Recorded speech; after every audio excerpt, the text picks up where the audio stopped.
it kept nosediving, and the pilot would try to drive it back up, but it would override it. And so they essentially nosedived into the ground. The question as to who killed Josh Barnett, we don't know. It could be Boeing, because Boeing works in the military industrial complex, which has ties to private security. You could even argue maybe it's a competitor like Airbus because they want to make Boeing look even worse. Mm-hmm. It could be the CIA because Boeing works very closely with the CIA and maybe they don't want Boeing to have any more financial setbacks. A lot of different reasons. But the bigger conspiracy is Boeing just sucks at their job.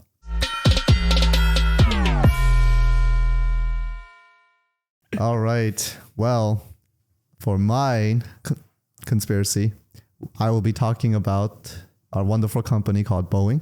Boeing. Okay. What's why is Boeing in the news? Or well, for those who don't know, Boeing's planes are fucking up everywhere. They are. I think the most recent one was the Alaskan airline where their doors like flew off in the middle. Yeah. And so they had to do like emergency landing in like Portland. I forgot where. But anyways, they had to do emergency landing, and Boeing is, for those who don't know, Boeing is an aerospace company. So they build planes, they build satellites, missiles. They build anything that can be used in the sky, essentially.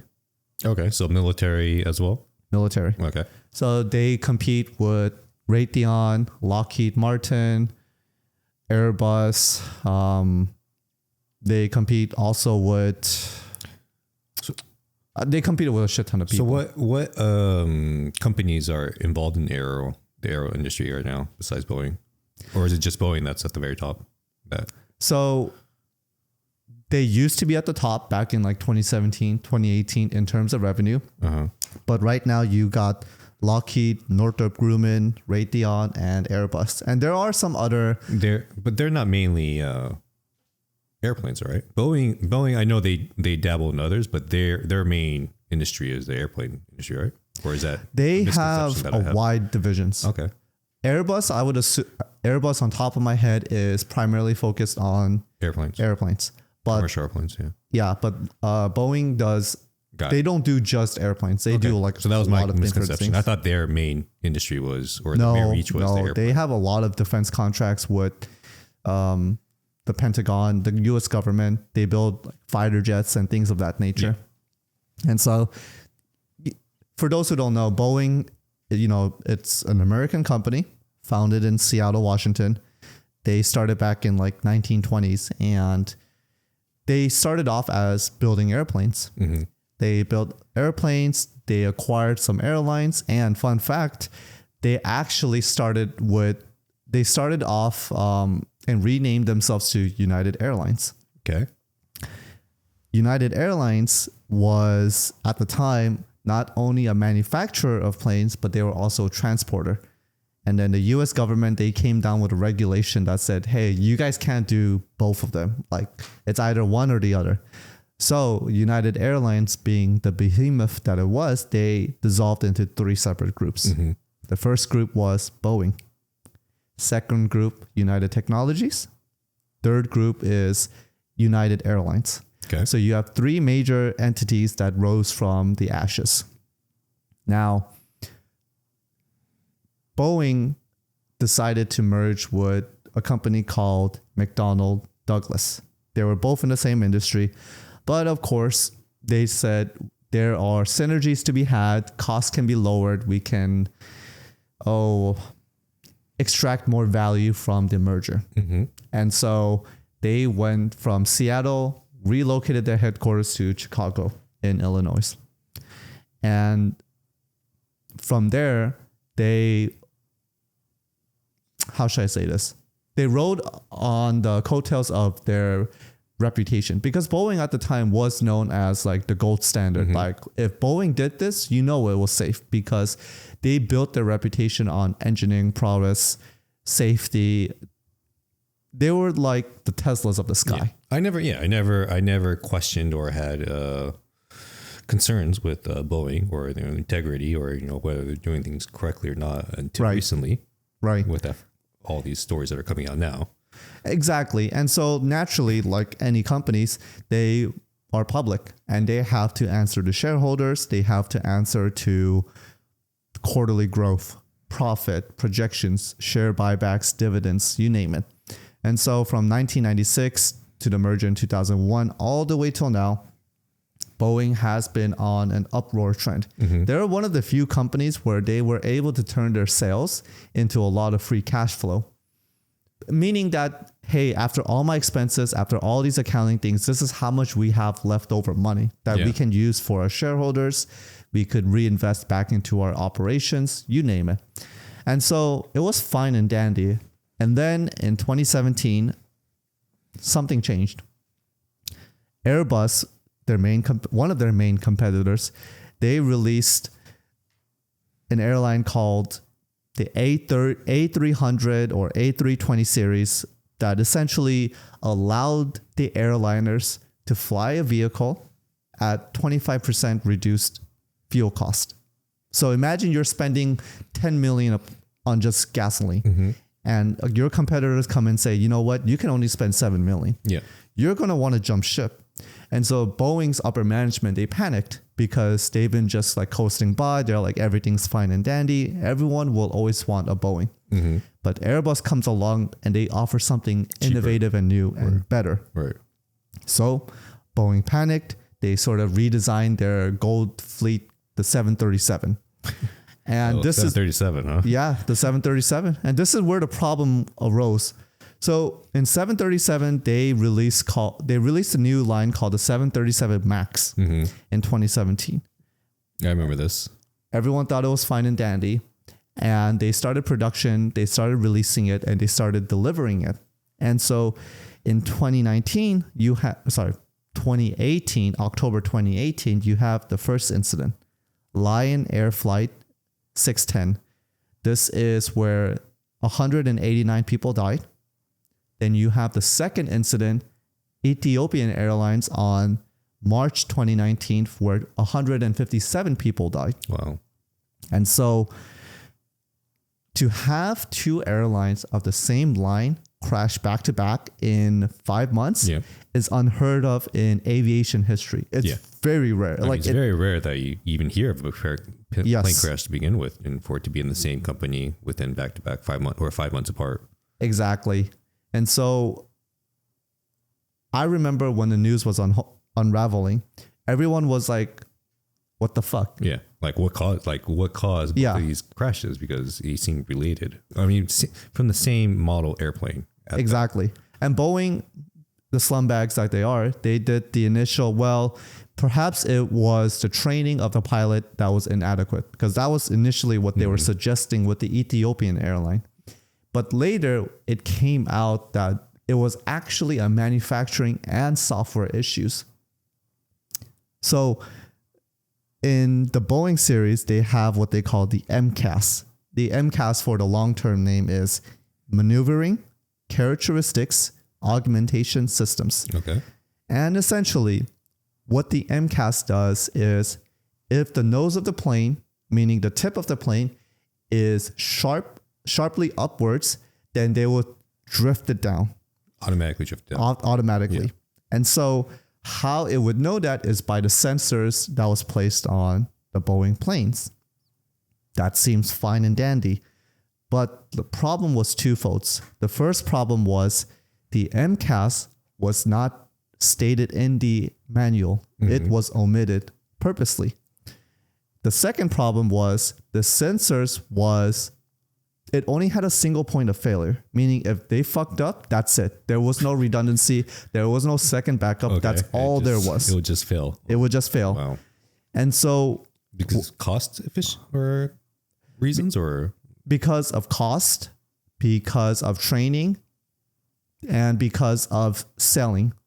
And so what I mean by that is whenever you need to, or whenever there is a change in a plane by FAA, Federal Aviation Agency, you have to let the pilots retrain themselves, get up to date on a new aircraft, because, hey, if something is broken, you need to learn how to step in and manually override it. Yeah.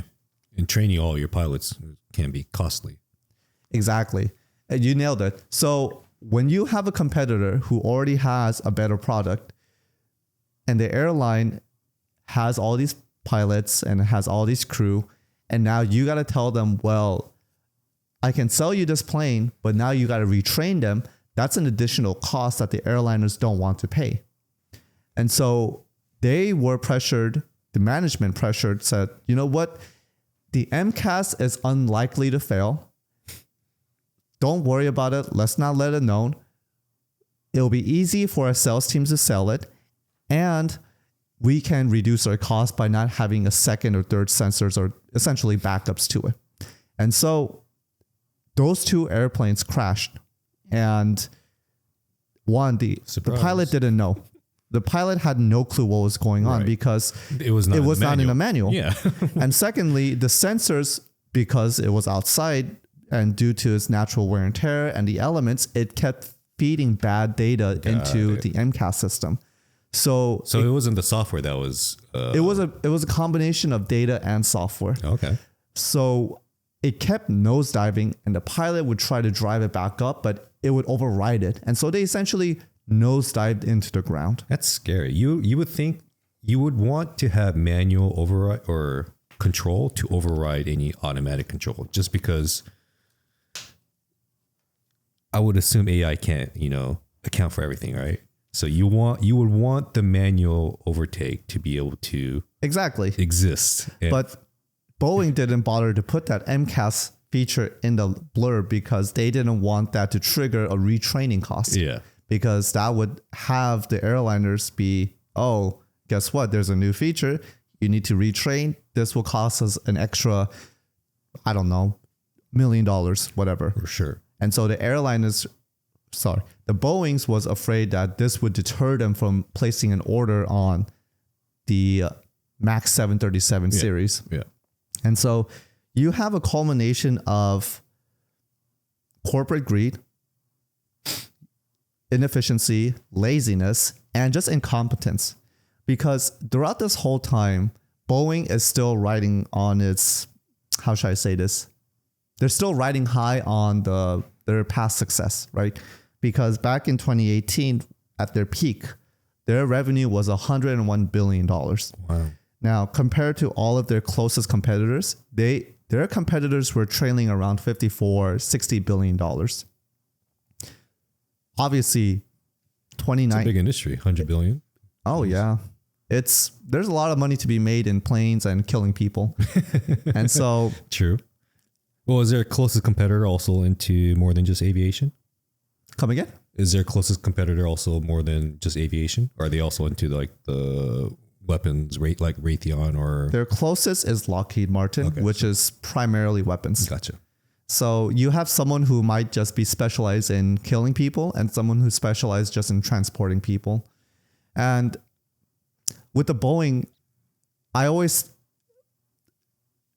it's funny, right? Because normally when you think of conspiracy, you think of something like, oh, it's a hidden secret and it's a hidden agenda where people are out to get you. But sometimes the open conspiracies are just as bad. Yeah. Well, I guess the main conspiracy on this one, if I remember, wasn't there a whistleblower that was involved in this? Yeah, there was a guy named Josh Barnett, and he was a whistleblower back in 2017. Mm-hmm. And his two claims were, the first, they were putting ill-parted materials on the Boeing planes, meaning these parts shouldn't be on it, but they were putting them regardless because they had a quota to meet. Mm-hmm. They needed to produce a certain amount of planes and they needed to deliver to hit quarterly profits, sales, you name it. The second allegations he made was 1 out of 4 oxygen masks was not working properly. And of course, Boeing said that, no, he's wrong, yada, yada, typical Boeing. I mean, these kind of allegations don't seem that ridiculous at the surface level. It's not, because he ended up dying or committing suicide, right? Correct. Okay. So not only did the FAA actually uphold on some of his concerns, that some of these are actually quite legitimate concerns, mm-hmm. which we now know because 737s are fucking up. Mm-hmm. And They're no longer having that issue though, right? it's still ongoing. But they're not in the air, I'm assuming. No, they're still in the air. They're in there. And They're they in still the have air. this issue where it has a I don't know to what nosediving degree issue. they fixed the MCAS issue, but I don't know what other issues are out there. Would you fly on a 737? I would not fly in a 737. So if my plane was a 737, I would think twice. Yes. Now, Especially if it's still in the air without this being fully resolved. I thought it was fully resolved or they're not in the air. well, the most recent one, the Alaskan airline, was a 737 MAX 9. Let me see what my note says. It was actually a 737 MAX 9. Yeah. And the Ethiopian and the Lion flight was a 737 MAX 8. Okay. Same series, right? I don't know what the difference between the 8, the 9, and so forth is, but it's essentially the same line of the MAX. Yeah. And so the MAX 9, what happened was the fucking door blew out because the screws weren't tied on properly.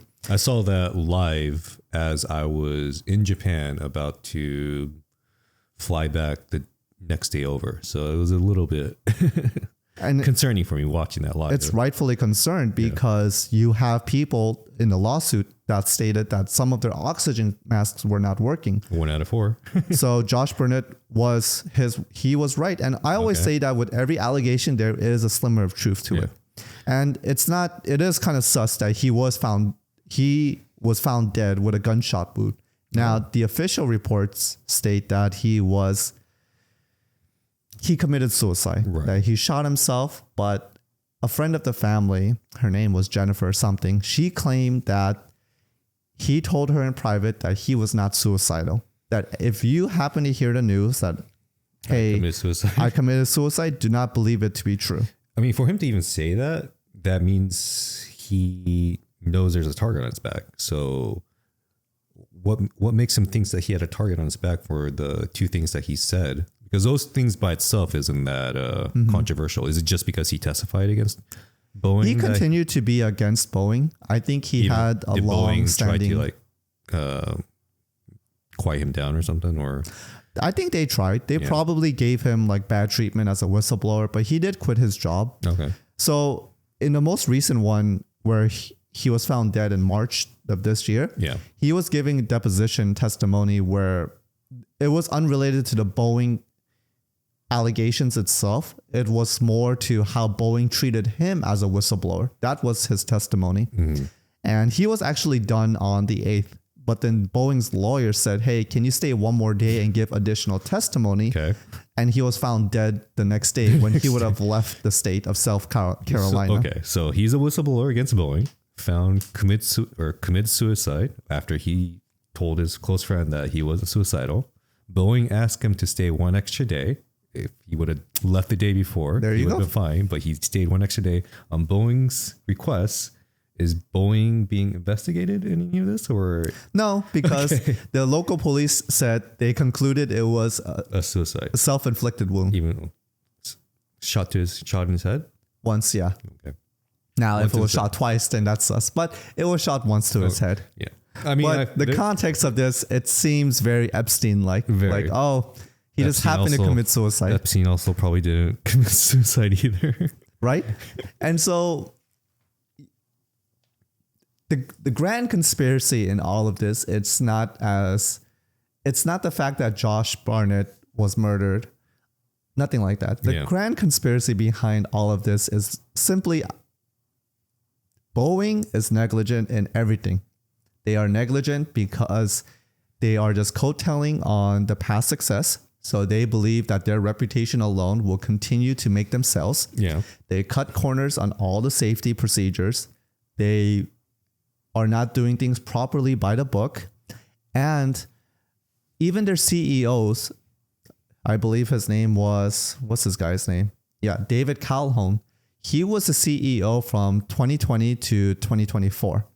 So he took over his predecessor's job because of the whole scandal that arose from fucking Boeing's crashing from the sky. And he said, we're going to make changes. We're going to do all these great things. And he failed. Yeah. But even though he failed, last year, he still got paid a $33 million bonus. And a year prior to that, he got paid a $22 million bonus. $55 million, the same amount I would get from the clap cheekings. And so you have these people at the top. There is no accountability. They're not being looked into. Their bonus is not even being clawed back, because that is a right that you can have. You can claw back these executive bonus if you believe they were negligent in their duties. Yeah. And to me, he even stated publicly himself that, hey, we know we were short on some of these, how should I say it? The promises that we made to the public. Mm-hmm. And so even with you have all of these things unraveling. Yeah. He got fired. The board director got fired. They essentially did a cleanup of their executive C-suites, but there's no difference, because now you have this new girl. Her name is, what's her name? Stephanie Pope. She comes in, same background as him, accounting, worked at Boeing for 10, 20 years. She's going to be the new CEO. And I promise you this, the first thing that she's going to do is cut people. Mm-hmm. Because she wants to boost the stock price. That's her first line. I already see firing people and laying offs coming. She will say it's because sales are slow. We need to reduce inefficiency. Economy is unstable. Our orders are being cut. Rightfully so, because who wants to fly a plane and order a plane that they cannot guarantee? And there is something inherently wrong. Now, the question as to who killed Josh Barnett, we don't know. It could be Boeing, because Boeing works in the military industrial complex, which has ties to private security. You could even argue maybe it's a competitor like Airbus, because they want to make Boeing look even worse. Mm-hmm. It could be the CIA, because Boeing works very closely with the CIA, and maybe they don't want Boeing to have any more financial setbacks. A lot of different reasons. But the bigger conspiracy is Boeing just sucks at their job, and people kind of goes over their head. They gloss over the fact that Boeing fucked up for 10 years consecutively. Yeah. Is it because there's no other options besides Boeing out there? Essentially. So they have no choice but to either forgive or just overlook. When you look at any industry, there's always 3 or 4 main competitors. Yeah. When you I don't know, on top of my head, if you look at the smartphone, you really only have a choice between Samsung and Apple. Yeah. When you look at your internet, Spectrum, Frontier, Comcast. Yeah. And I like to call it the 4 horsemen. Exactly. And when you think about who makes your planes, Airbus, Boeing, and I can't even think of anyone else. Mm-hmm. So it used to not be that way, right? Of course not. But naturally, they just merge and acquire, and it just becomes that way in the end. Even in the food industry, I think like only 3 companies out there. It's naturally how it's going to be.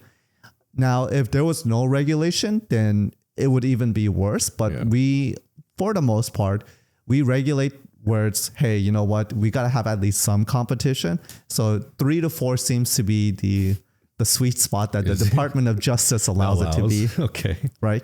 And because more competition, it's good for everybody. Right. But then people would say, well, the government is over-regulating and they don't want them to. They say, well, you're over-regulating. You should let them merge so that they can be more competitive. I know, right? It seems backward logic, but the idea behind that people are saying this? Yeah. Okay. Some people argue that because... Like consumers are saying this, that they... No, of course, pro-business people are saying it. The pro-business people are saying it because it would consolidate their cost. Yeah. Now you have multiple factories that can build 1 or 2 planes. You have the same number of people working for 2 companies now. It's just, reduce inefficiency, improve sales, you gain access to market, all these different things. And my gripe with Boeing has always been 737 has 2 plane crash. Anthony Blinken, which is a cabinet member of the Biden administration, he got fucking stranded in Europe because there was an issue with the 737 MAX. It was a 737 MAX. Jeez. And he had to drive from Brussels to some other European city. And so I'm like, if I'm a shareholder and I look at my stock price, I'm like, right now it's back to its 2017 price. So the past 6 years, past 7 years, it's done nothing for me. And I'm going to be, what the fuck are you guys doing? Mm-hmm. Why can't you guys get your shit together? And a lot of people feel the same way with this new CEO. Like, what is she going to do different? Well, she has no much prior aviation experience, or she worked at Boeing for 10, 15 years, but people feel that there should be an engineering background at the front. Yeah. I mean, if you're going to be making decisions, you want to know all, intricate, moving parts in your company. So ideally, and that should be to some degree, like you should know the products that you're selling. So she's there pretty much just clean house, as you said. She's there to clean house. I don't know if she's going to be a long-term CEO. However, it seems that I'm not expecting any changes. So Boeing itself, having these 2 plane crashes, caused by their software and them, not putting it in their manuals on purpose, they're not going to get in trouble for this at all? They were fined. They were fined in 2021. How much? I think upwards of 750 million. Okay. It was a combination of restitution to victims, 200, some of it for fraudulent statements, things of that nature. I mean, that's not nearly enough for purposely causing or purposely knowing that you have a malfunction in your software. Yeah. No, it's not. And not addressing it after the first incident happened, knowing that your software may have caused this, and then allowing your planes to still be in the plane, and then having a second one happen, and then for that to be finally. You're right. No, I agree. To me, I feel this is what happens. And I'm a finance major myself. Not that I'm very good at my job, but sometimes people just look at the numbers and they say, oh, if we can bring our costs down by 5 or 10%, our profit will boost by so much. Well, how are you going to reduce that cost? Yeah. You and I both work for the same company. I won't say the name because of various reasons. I got out. I'm still there. But the company that I used to work for, they would say, well, let's improve our profit margin. Okay, how? You could raise the price of the food. Which they did. You could change the ingredients. Which they did. Got cheaper ingredients. Yep. And then we can make our size portion smaller, which I don't know if they did that. Yeah, that debatable. Yeah. And it's not as if the customer experience changed. If anything, it got worse because I've been told back in the past, they would have long lines for their food because of how great it was. Now it's riding on the coattails of the past glory. Mm-hmm. Same thing as Boeing. And so whenever there is companies like this that bring in new executives, new leaders without really offering anything new, that's the fucking crime. Mm-hmm. Because they're not adding value. What did Boeing's new CEO from 1996 till now, what did they do? They had great planes, great manufacturing, great engineering that prided itself on quality and safety. And then they just kept riding on that glory. And then now nobody can trust a Boeing. Yeah. Well, it happens when you have the stranglehold on the industry. So that's the whole problem with having 2, 3, key holders being the people that can control every aspect of that industry. They just can get away with everything. But they also lost their original vision. A lot of people feel that original vision. So before Boeing merged with McDonnell Douglas, they prided themselves on being very engineering first centric. So if any of the engineers felt that this was not possible, then they would not let it continue forward. Right. But because they merged and they became more finance oriented, they said it's acceptable risk. Keep on pushing it. We have production quotas to meet. And even the former CEO, Dave, he even said it himself that, we want to have a quarterly production number of these 737s of X, Y, and Z. He kept pushing for it, even though clearly they did not work out all their kinks and errors. And what does that tell the bottom people? Oh, this is what the boss wants. I'm just following orders. And if they fire me, they're just going to bring in someone new. Right. So they have to go along with it. Otherwise, Yeah, their job's exactly. online. So I mean, they're not everybody that's working there. They're doing it. They're doing everything thinking if it's coming from the top, then it must be correct. Not thinking anything. I still find some of them accountable for it, as they should be the one to. You mean the engineers that anyone who. I don't blame the entry level or the people at the bottom, but I do blame the higher ups, not the executives, the directors, the middle management, because they are the ones who can actually raise their concerns and say something. And it's not as if it's something minor like, Chipotle burritos. This is planes where these are planes where people fly on. Yeah. That's my issue. No, yeah. It definitely takes away the confidence that people have in, wanting to be able to fly, because there's already people that are deathly afraid to fly. And this does not help that at all. No, you're especially absolutely right. When it showcases that, we just did not do our due process of, making sure everything 1-to-1, ready to go, everything up and up and stuff. So this will show that people will have their fears justly, like validated. Yeah. No, you're 100% right. And Boeing is not the only fault. The conspiracy, and this is not even a conspiracy, but people think it's a conspiracy. This is just an open, what's the term? It's like an open secret. Mm-hmm. Business will do what they can if it's legally justified. Morals be damned. Even killing people, huh? Well, I mean, allegedly. That's the byproduct of what happened.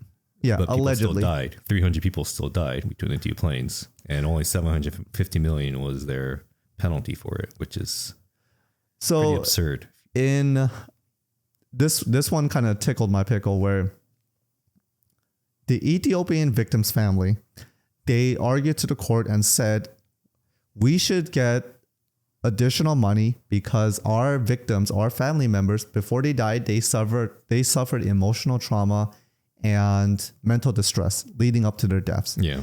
And the Boeing's lawyers, they argue, well, no, we disagree with that, because moments before their death, they died instantaneously. So they were unable to process emotional trauma or mental distress. So that's why it was a low number.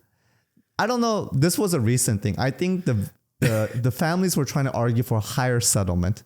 And so when I read that, I don't blame the lawyers. They're mercenaries. They're hired to do what they're supposed to do. Yeah. I blame the Boeing company. Instead of doing the right thing of saying, you know what, we fucked up. You're right. We'll pay up and we'll do better. Yeah. Instead, they're trying to nickel and dime. And to me, whenever I hear the stats that since, I don't know, I think it was 2005, they gave, I think it was $10 to $15 billion back in share buybacks and dividends, which is a lot of money. Whenever I hear something like a gross number like that, 10 to 15 billions, and now you're trying to penny pinch like 200 or 300 million, it's not a good look. No, for sure. And I'm not like anti-capitalism. I'm not socialist. I'm not nothing like that. But there needs to be like a balance. Not everything needs to be all for capitalism, where just because you can, you should. That's not the approach I would expect from a business. If Boeing just said, we fucked up, we're going to pay the right amount, we're going to do everything right, we're going to be more transparent, we're going to do all these changes, and we'll show to the public how we can earn their trust back, that is more admirable than I agree. Lawyer up, fight against us. The paying the victims some kind of amount that doesn't mean anything to them. No, exactly. And they even had other issues too with their 777 series line, where I believe General Electric was ordering from them. This is before the 737s or after the 737s? This is all happening same time. Okay. And the 777 series they were in production, or they were building a prototype, and they were trying to get the FAA clearance, and there were some issues where they needed to push out till 2025. And so that's also causing additional strain on the company's operation. So not only do you have the commercial airline, you also have their business division And you also have even the government contracts because now they're not being very competitive with their fighter jets. So they're being squeezed on all sides. Yeah. So when you look at their annual revenue from 2018, which is a high peak of 101, till now, they are currently annualizing $77 billion. So they've had a decrease of, let's say, 30%. On the other hand, you have Lockheed, Raytheon, who are increasing. They're catching controversy. up. Yeah, they're stealing market share. They're just doing everything better. Yeah. And so, do I believe that Boeing was very incompetent and they fucked up? Yeah. Yeah. And that's the worst conspiracy.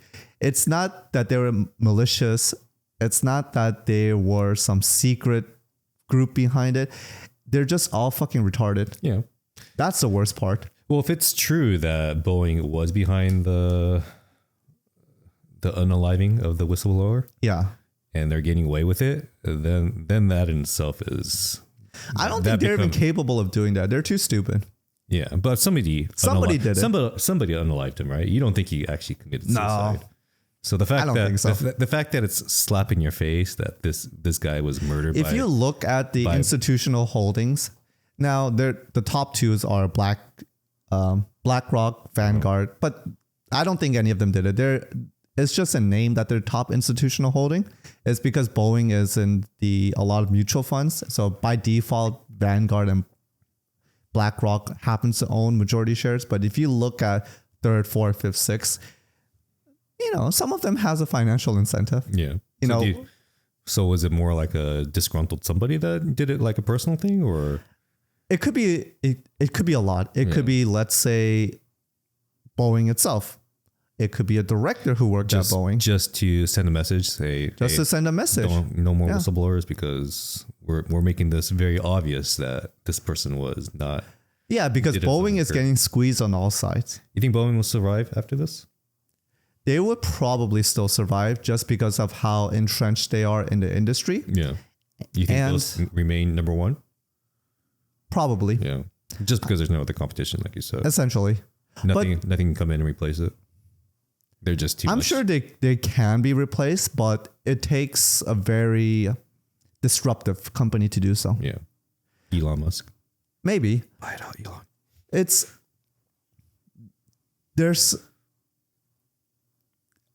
It takes a certain personality to really disrupt an industry. And those kind of people like Elon Musk are one in a million. Yeah. Because we know from personal experience that some people fell upwards in life. You could fuck up a company and still get a higher position. Yeah. And we've seen too many times on fucking the same industry that you could be retarded and make all the wrong decisions, somehow get promoted. Yeah. Even our own industry, I've seen it time and time and again. So right. And you would think that, hey, maybe we need to be a little corrupt, Peter. Huh? Maybe we need to be a little corrupt, get ahead in life. I guess so. I just don't understand. 50 million. And people... It's a lot of money. Still no for me. Like whenever I read these things like Boeing's, and there was another case too, this was like back in the days, like 1900s. Like Ford had an issue with one of their cars. Okay. I think at the time they had an engineering design where whenever they got into I don't know if it was a rear end collision or front end collision, but pretty much whenever they got in a car accident, their cars would catch on fire more so than normal. 1900, right? Yeah. The first cars. It was bad. It was in the 1920s, 30s or 40s. It was surprised they can go that fast for fires that catch on fire. It's American dream. And so people and engineers and enough internal people and external people even said, this is a fucking concern. Yeah. We should do something about this. And the greedy fucks that they are, the executives at Ford said they did a calculation and they said, well, the lawsuits will be small and far and few. Our lawyers can fight it. The cost to recall it will be greater. We can take the chance and we can change it in the upcoming design. Mm-hmm. They were wrong. The lawsuits costed them a lot more because there was a shit ton of people. the authorities came down them on hard. Like they got DD'd. But Ford's strong today, so it didn't really destroy them. Ford is not that strong. They're still alive today. They're still alive, but that incident alone is a case of you take what seems to be like, you do the right thing and things can go well for you. Mm-hmm. Apparently Boeing's executives didn't take a fucking page in their history.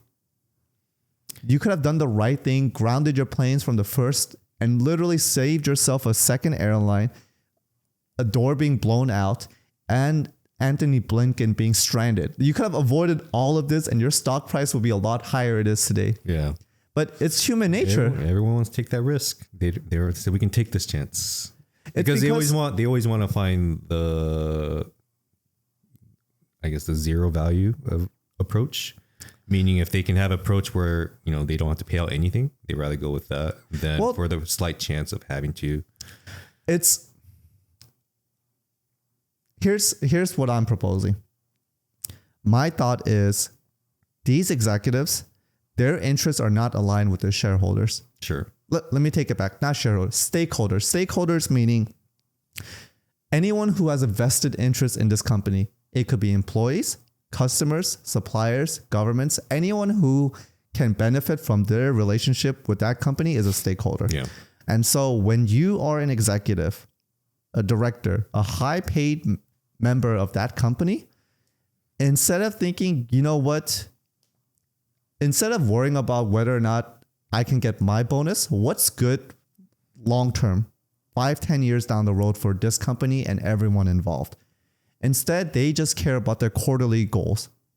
Oh, if I get out 50 planes, I can get 15% of my stock grants, or I get 7% of my bonus, whatever. Because it's very human nature to think about themselves and to think about the short-term gains instead of what's a long-term gain. Instead of consistently getting the benefits, they just want to milk it right then and there. Yeah. That's the disappointing part. That's a great conspiracy in all of these companies. It is. And it's just nature of all the companies out there, trying to make a profit rather than being accountable for anything. And it's 100%. And it's very sad where you can't even hold them accountable for, you don't have an alternative. Like if you wanted to fly on Southwest or Alaskan Airline or Delta, United, it's through Boeing. You don't have much of a choice. You can't call up Delta and say, I don't want to fly a Boeing. I want to fly an Airbus. Good luck. Yeah. Good luck flying an alternative non-Boeing plane. And so you don't have much of a choice. That's why they say they give you the illusion of the choice. You don't have much of a choice in the foods you eat, the clothes you wear. Yeah. The illusion is there's different brands out there, but they're all the same. They're all in the same umbrella. So here's on a side note, I don't want to keep going on, but when most people think of cell phone companies, they think they have lots of choice. Sprint, T-Mobile, AT&T, Verizon, Motor Wireless, Cricket, Mint. Mm-hmm. But they all share towers too, as well. Bingo. They share towers. And guess who owns majority of the tower? It's the big three. Verizon, AT&T, formerly T-Mobile, now T-Mobile. T-Mobile bought out Sprint. Yeah. But even T-Mobile, they sublease their cell towers from Verizon. It's no different. So Verizon and even at the low cost provider, they are all owned by the big companies. So you come out and thinking, oh, well, I don't want to go with the big three. I'm going to go with Boost Mobile. You're still under Boost Mobile is owned by one of them. Yeah. Cricket is owned by one of them. So you don't have a choice. No, I know. And so to the people who got this far, if you really want to make a choice, you got to vote with your dollars. But people aren't. They don't have that option. You mean voting with your dollars, meaning don't subscribe to any of them and they will be forced to change? They'll be forced to change, but it only works if en masse does it. Yeah. So because there's no choice right now, we all have to play by their disengage rules. From it. Not engage with them at all. But that won't happen. Right. because we are stuck on that. People want to travel. People Yeah. want to go to Japan. We want to go to Japan. We do. And so my takeaway, my personal belief is, yeah, Boeing is guilty on all counts. Yeah. It's corporate greed. But this won't sink them. This won't sink them. Yeah. It's a shame. Yeah. Everyone thought that the oil spill in Gulf of Mexico will sink BP. It didn't do anything. If anything, they probably use it as a tax write-off. I don't know. Yeah. So to conclude this depressing podcast is... Would you fly a 737? They better pay me. Okay. So, because we I have want to YOLO my chance, right? because we have no choice to be flying Boeing. No, we're using a 787. And those are better. Has the software been fixed as far as you know? Allegedly. Allegedly. All right. Just close your eyes and then What are we flying when we going on this Boeing? we will be flying on a Boeing 787 Dreamliner. 787. All right. All right, viewers, if you don't hear from us, then we're probably dead. Well, hopefully we'll have a episode 11 to follow up on after all. We Or will. 12. We'll do, what is this, 11? This was 11, so All right, we'll do 12. hopefully if we can survive. All right, thank Be right you. back.